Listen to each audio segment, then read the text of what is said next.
Teori atom klasik yang kedua adalah teori atom yang dibawakan oleh Thomson, melakukan percobaan dengan sinar katoda.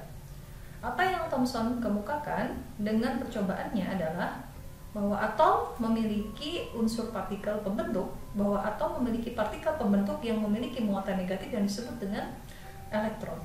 Kemudian Thomson memberikan sebuah teori kembali bahwa atom merupakan bola pejal yang mana bermuatan positif di dalamnya dan elektron atau yang bermuatan negatif tersebar merata di permukaannya, seperti bola kismis.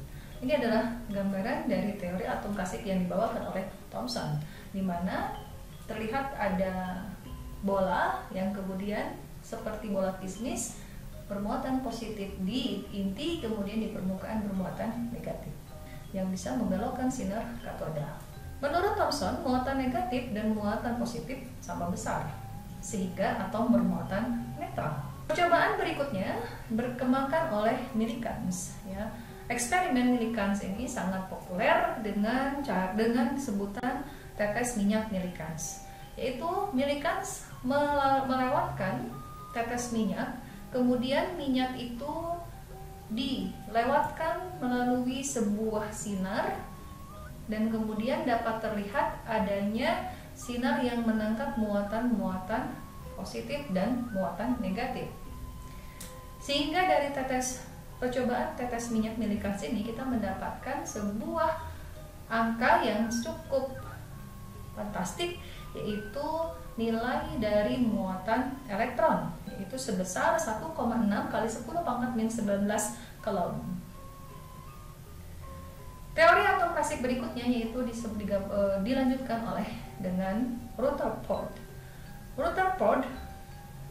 Teori atom Rutherford ini kemudian mengembangkan apa yang disampaikan oleh Thomson sebelumnya.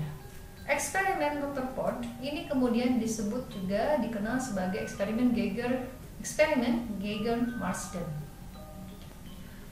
Lempengan emas yang ditembak oleh sinar laser, kemudian dari sana Rutherford menemukan adanya bagian yang membelokkan sinar alfa dan ada yang kemudian meneruskan sinar alfa. Sebagian besar dari atom merupakan permukaan yang kosong atau hampa. Rutherford pun memberikan sebuah asumsi bahwa elektron bergerak mengelilingi inti dalam sebuah lintasan karena dia menemukan adanya ruangan yang mampu meneruskan adanya sinar alfa yang mampu menembus atau diteruskan oleh plat emas tadi, sehingga menyimpulkan bahwa adanya ruang kosong pada atom. Apa yang disampaikan oleh Rutherford tidak jauh berbeda dengan Thomson, hanya saja lebih kepada dengan Thomson bahwa inti bermuatan positif. Teori atom Rutherford ini kemudian ditangkap dengan sangat baik, dikembangkan berikutnya oleh Chadwick, di mana Chadwick menemukan adanya subatom ketiga yang bermuatan netral, di mana menemukan permasalahan pada atom hidrogen dan atom helium. Teori yang berikutnya berkembang yaitu adalah teori atom modern. Teori atom modern ini ditandai oleh Bohr. Bohr ini menggabungkan antara teori atom klasik dengan teori kuantum Planck. Bohr, teori kuantum Planck yang menyatakan bahwa adanya gelombang. Bohr menyambungkan antara bagaimana sesungguhnya elektron pun bersikap atau memiliki karakteristik sebagaimana gelombang. Karakteristik gelombang ini diterapkan di dalam elektron. Bohr kemudian membuat sebuah postulat di mana dengan teori kuantum Planck yang dia dapatkan bahwa atom-atom molekul dapat memancarkan jumlah atau paket energi terkecil yang dapat dipancarkan oleh sebuah elektron dalam bentuk radiasi elektromagnetik disebut dengan kuantum. Bagaimana kemudian model atom Bohr mengembangkan atau mengkombinasikan model atom Rutherford dengan teori kuantum Planck ini? Model atom Bohr juga mengemukakan yang pertama kali adalah bahwa elektron hanya memiliki energi spesifik. Bahwa elektron hanya memiliki nilai energi yang spesifik. Yang kedua, elektron mampu mengalami perubahan posisi atau tingkat energi.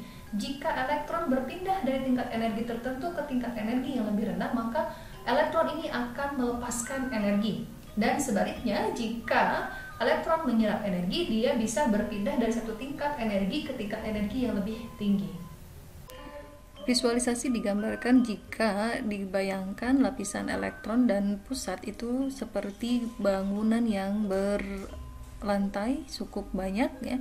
Jadi elektron bisa berpindah dari lantai satu ke lantai yang lebih tinggi. Hanya saja ketika berpindah dari lantai rendah ke lantai yang lebih tinggi, maka dia membutuhkan energi yang lebih besar. Sebaliknya, ketika dia berpindah dari lantai yang tinggi ke lantai yang rendah, dia lebih sedikit menggunakan energi.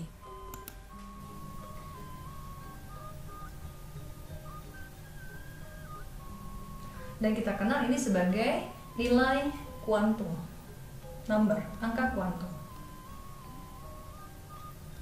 Spektrum atom hidrogen. Atom hidrogen sebagaimana kita ketahui memiliki satu elektron saja. Tetapi saat spektrum atom hidrogen ini kemudian kita